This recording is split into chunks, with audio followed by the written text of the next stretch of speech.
Gaurko, bueno, Iñaki, ze balorazio dituzu gaurko egunena? Bueno, balorazio oso ona. Lehenbizi eskerrak eman, boska eman diguten Zumaiar guztiei. Pasada bat izan da jaso ditugun boto kopurua, eta jolin, lehendabiziko gauza eskerrak eman denei. Gutaz konfiantza emateagatikan.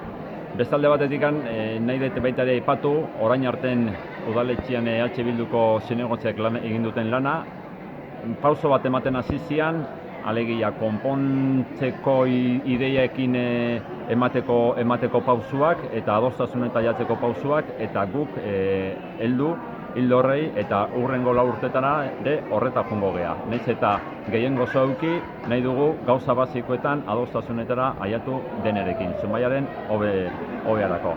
Eta azkenik esan, 2627 bozka asko dala, pila bat posten gehala, baina baita ere ardurakin hartzen dugula eta hartzen dugula mezua. Egingo dugula lana, herriarentzat, Zumaiar guztiarentzat eta aurrea.